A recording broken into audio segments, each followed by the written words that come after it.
Hi guys, this is Dr. Gurneet here. Today I will be discussing with you about diabetic foot ulcers. अभी diabetes क्या होता है? As everybody knows what is diabetes. Pancreas जो है हमारे body में वो एक हार्मोन सिक्रीट करते हैं, इंसुलिन हार्मोन सिक्रीट करते हैं which controls the blood sugar level. So what does insulin does is insulin जो है हमारे बॉडी के जो शुगर ब्लड शुगर लेवल को मेटाबलाइज करता है एनर्जी में. And if the body is not able to, the pancreas जो है जो सही मात्रा में इंसुलिन नहीं प्रोड्यूस कर पाता तो हमें डायबिटीज़ हो जाती है. सो डायबिटीज़ कौन से बॉडी पार्ट्स पे इफेक्ट करती है? So diabetes causes neuropathy, that is हमारे वो नर्व्स को डैमेज करती है. डायबिटिक रेटिनोपैथी हमारी आइज़ पे इन्फेक्शन कर सकती है, हमें ब्लड विजन हो सकता है. Then diabetic nephropathy, that is diabetes has uncontrolled diabetes also effects our kidneys. अभी डायबिटीज़ के क्या क्या सिम्टम्स होते हैं? प्रोलॉन्ग जो है थर्स्ट, ज़्यादा प्यास लगती है, फ्रीक्वेंट यूरिनेशन होता है और ज़्यादा भूख लगती है पेशेंट्स को. These are all symptoms. And again one of the symptoms हम सस्पेक्ट कर सकते हैं हमें डायबिटीज़ है, डिलेड वूंड हीलिंग. कभी भी कोई भी जल्दी इन्फेक्शन हो जाता है, जैसे अल्सर्स हो जाते हैं. So today we will have a discussion on diabetic foot ulcers. Diabetic patients ज़्यादा प्रोन होते हैं अल्सर्स के, और वो अगर अनकंट्रोल्ड डायबिटीज़ है तो अल्सर कहाँ से कितना डीप इन्फेक्शन ले सकता है. And again about its management. So अभी जानते हैं व्हाट इज़ अल्सर. एक ब्रीफली अल्सर क्या होता है? अल्सर एक फोड़ा फिंसी जैसा. So what is ulcer? It is a discontinuity of the skin और mucous membrane which is cause because of the death of the tissues. ठीक है. अभी अल्सर्स के डिफरेंट डायग्नोसिस, मतलब differential diagnosis. Traumatic ulcers because of acids, किसी ने acid फेंक दिया, अल्सर हो गया. वीनस अल्सर्स हो सकते हैं, जैसे डीप वेन थ्रोम्बोसिस में अल्सर्स होते हैं. देन आर्टियल अल्सर्स हो सकते हैं एथेरोस्क्लेरोसिस की वजह से, इश्चीमिया की वजह से हो सकते हैं. Then you have tropical ulcers हो सकते हैं, कोई भी मैल न्यूट्रिशन है, किसी भी चीज़ की कमी है जिसकी वजह से आपको अल्सर्स हो रहे हैं.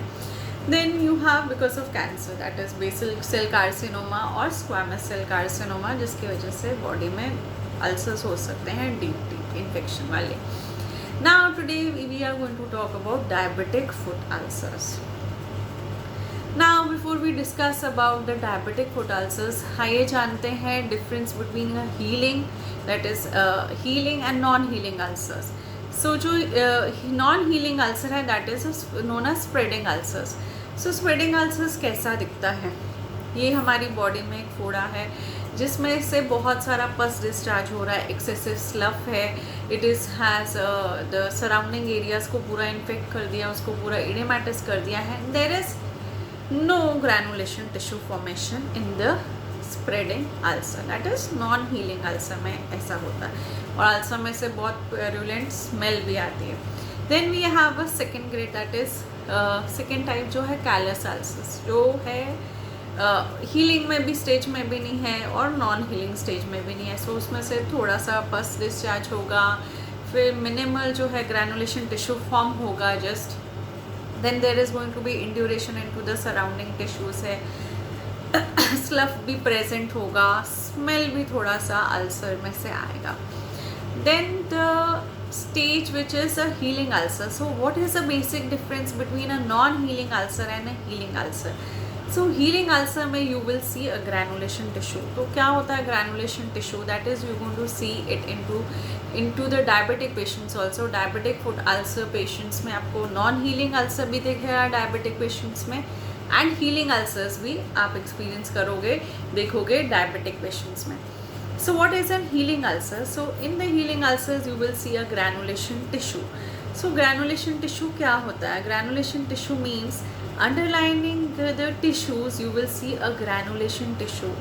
जो आपका अल्सर है उसके नीचे you will have a good layer of underneath you will have a granulation tissue का layer, that is a layer of a thin layer of capillaries और माइक्रोस्कोपिक ब्लड वेसल्स हैं वहाँ पे फॉर्म होंगे और वो उसको हील करेंगे.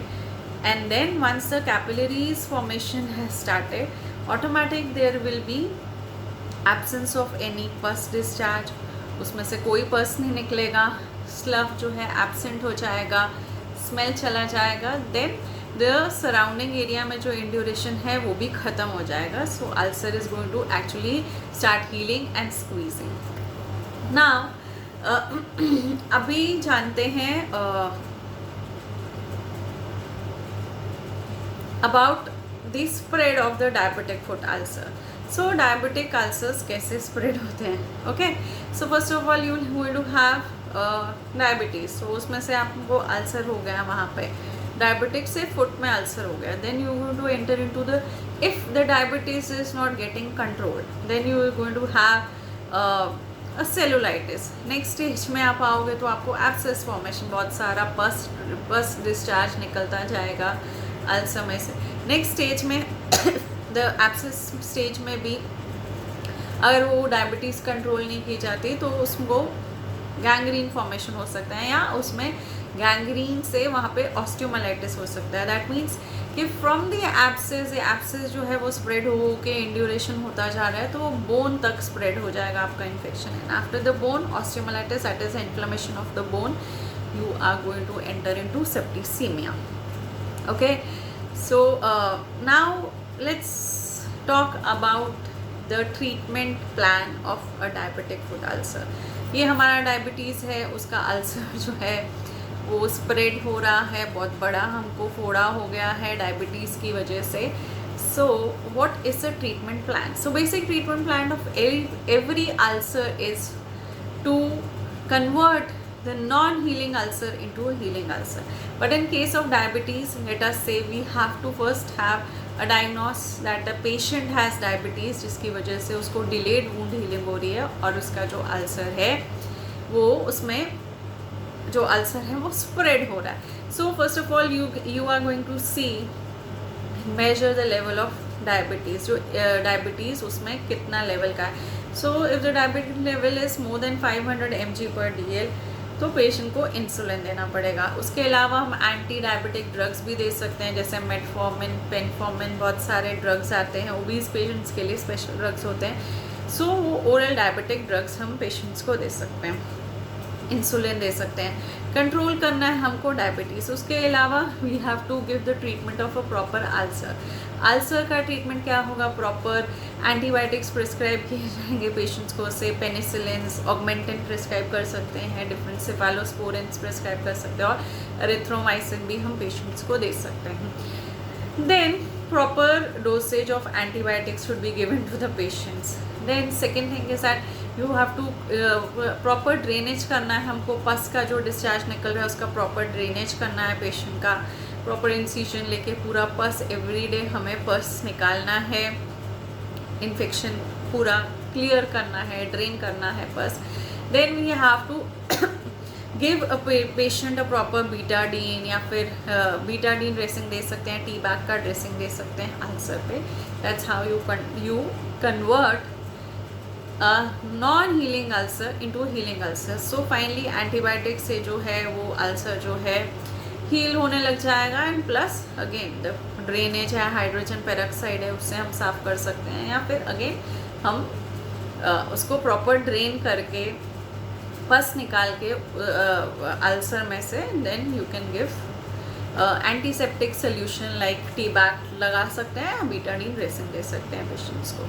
Now if you don't have a control diabetes, हमारा डायबिटीज़ जो है कंट्रोल में नहीं है, तो वो अल्सर जो है as I told you it is going to spread, तो वो सेलुलाइटिस से कन्वर्ट होकर एब्सेस फॉर्मेशन, एब्सेस से वो गैंग्रीन या ऑस्टियोमाइलाइटिस में कन्वर्ट हो सकता है.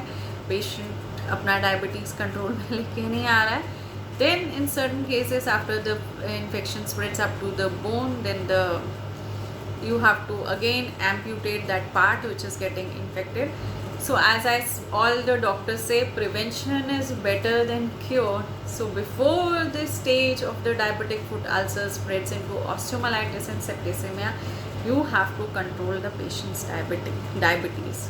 Okay, and the treatment plan of the ulcer is to convert the non-healing ulcer into a healing ulcer. Okay, that's all about diabetic foot ulcer. Thank you friends, take care, bye bye.